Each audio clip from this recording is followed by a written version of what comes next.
नमस्कार दोस्तों, स्वागत है आपका हमारे YouTube channel RBN news Hindi में। तो दोस्तों हाजिर है आपके लिए आज की ताजा खबरों को लेकर। तो चलिए दोस्तों शुरू करते हैं।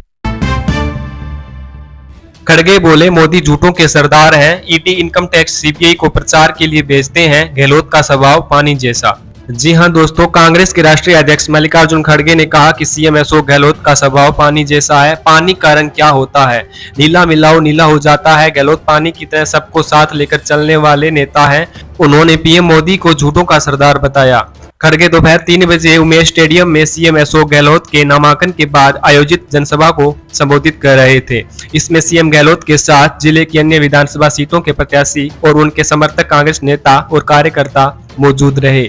उन्होंने कहा, केंद्र सरकार हमारे नेताओं को सताने का काम कर रही है। केंद्र सरकार और बीजेपी के लोग हमारे नेताओं को सताने का काम करते हैं। जो नौकरी पंडित नेहरू ने तैयार की थी वो मोदी सरकार एक एक करके बेच रही है। अंबानी को बेच रही, फलाने को बेच रही। जो बड़े बड़े कारखाने हमें दिख रहे हैं वो आधुनिक मंदिर हैं। बीजेपी सरकार उन नौकरियों को छीन रही है। कल से दीपावली की छुट्टी, 11 दिसंबर से हाफ ईयरली। राज्य के सभी सरकारी व प्राइवेट स्कूल्स में 19 दिसंबर तक अवकाश। जी हां दोस्तों, प्रदेश के सरकारी और गैर सरकारी स्कूल्स में मिड टर्म्स की छुट्टियां 8 नवंबर से 19 नवंबर तक होगी। स्कूल्स 20 नवंबर से फिर शुरू होंगे। अकेले नवंबर महीने में स्कूल्स में 18 दिन अवकाश रहेगा। हालांकि इसके बाद बच्चों को हाफ ईयरली एग्जाम की तैयारी में जुटना होगा, क्योंकि 11 से 23 दिसंबर तक स्कूल्स में हाफ ईयरली एग्जाम होंगे। माध्यमिक शिक्षा निदेशालय की ओर से जारी वार्षिक कैलेंडर के मुताबिक स्टूडेंट्स और टीचर्स दोनों के लिए 8 नवंबर से 17 नवंबर तक मिड टर्म अवकाश रहेगा। ऐसे में इस बार पूर्व प्रधानमंत्री जवाहरलाल नेहरू के जन्म दिवस पर होने वाली चिल्ड्रंस डे पर भी अवकाश होगा। आमतौर पर 14 नवंबर को स्कूल्स में चिल्ड्रन डे मनाया जाता है। स्टूडेंट्स कहानी और कविता के साथ रंगमंच भी करते हैं। इस बार ऐसा नहीं होगा। विभागीय कैलेंडर में 19 नवंबर को इंदिरा गांधी जयंती पर उत्सव बताया गया है, लेकिन इस दिन भी स्कूल्स में अवकाश ही रहेगा। 25 नवंबर को स्कूल्स में मदर्स टीचर्स मीटिंग होगी। वहीं 27 नवंबर को गुरु नानक जयंती का अवकाश होगा। ऐसे में 26 को रविवार और 27 को गुरु नानक जयंती की छुट्टी है। नवंबर महीने में रविवार सहित 18 दिन अवकाश रहेगा। कल राजस्थान आएंगे गृह मंत्री अमित शाह। कुचामन, मकराना और परबतसर में करेंगे जनसभा। जी हां दोस्तों, गृह मंत्री अमित शाह एक दिवसीय दौरे पर कल राजस्थान आएंगे। इस दौरान अमित शाह सुबह 11 बजे नावा विधानसभा के कुचामन में हेलीकॉप्टर से पहुंचेंगे और सभा को संबोधित करेंगे। इसके बाद वे मकराना में दोपहर 1 बजे जनसभा को संबोधित करेंगे।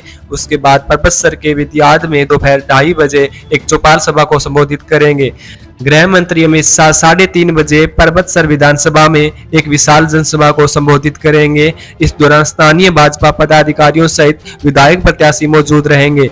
भाजपा के प्रदेश उपाध्यक्ष श्रवण सिंह बगड़ी ने बताया कि गृह मंत्री अमित शाह मंगलवार सुबह किशनगढ़ हवाई अड्डे पर पहुंचेंगे, जहां वे चुनावी जनसभाओं को संबोधित करने के लिए हेलीकॉप्टर के जरिए रवाना होंगे। प्रदेश में 25 नवंबर को विधानसभा चुनाव होने हैं। वोटों की गिनती 3 दिसंबर को होगी। आज नामांकन का आखिरी दिन था। ऐसे में सभी राजनीतिक दल पूरी तरह प्रचार में लग गए। आचार संहिता लगने के बाद गृह मंत्री अमित शाह का राजस्थान का यह पहला दौरा है। दिल्ली एनसीआर के बाद अब राजस्थान की हवा में फैला जहर, अस्पतालों में बढ़ने लगे अस्थमा के मरीज। जी हां दोस्तों, देश की राजधानी दिल्ली के साथ राजस्थान में भी प्रदूषण का स्तर खतरनाक स्तर पर पहुंचने लगा है। सरहदी जिले श्रीगंगानगर में पिछले एक सप्ताह से आम लोग स्मोक का कहर झेल रहे हैं। अगर एयर क्वालिटी इंडेक्स की बात करें तो यह 331 पर पहुंचा हुआ है, जो कि खतरनाक स्थिति को दर्शाता है। आमजन को घर से बाहर निकलते समय मास्क पहनकर निकलने की सलाह दी गई है। पंजाब और हरियाणा में पराली जलाने से राजधानी में भी प्रदूषण बढ़ता है। हर साल इस समय आमजन को इस समस्या से 2-4 बार होना पड़ता है। मौसम विशेषज्ञों की माने तो बरसात होने से प्रदूषण से राहत मिल सकती है। हालात यह है कि दिन भर आसमान में धुएं के गुब्बारे छाए रहते हैं और दिन में हल्का अंधेरा दिखने लगता है। जिला अस्पताल के पीएमओ डॉक्टर के.एस. कामरा ने बताया कि स्मोक से आमजन को कई समस्याओं का सामना करना पड़ रहा है। अस्थमा और एलर्जी के मरीजों को इस समय विशेष ध्यान रखने की जरूरत है। उन्होंने बताया कि बढ़ते स्मोक के चलते अस्थमा के अटैक आने की संभावना बढ़ जाती है। Doctor KS. कामरा ने बताया कि स्मोक के कारण फेफड़ों में सूजन की शिकायतें भी सामने आती है। इसके बचाव के लिए मुंह पर मास्क लगाकर निकलने की सलाह दी गई है। उन्होंने कहा कि सांस की बीमारी के वाले मरीजों को कम से कम बाहर निकलना चाहिए।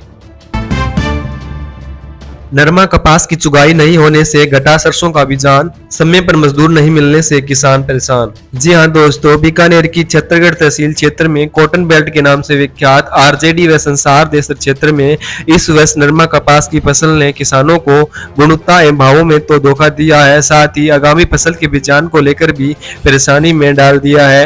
नरमा कपास की फसल की चुगाई के लिए समय पर पर्याप्त मजदूर नहीं मिलने से किसान नवंबर तक खेती में खड़ी फसल नहीं निकाल सके। इसके चलते अब आगामी रबी की फसल के बीजान को लेकर भी किसान असमंजस में है। वहीं बार बार बदल रहा मौसम भी किसानों को चुनौती देने का कार्य कर रहा है।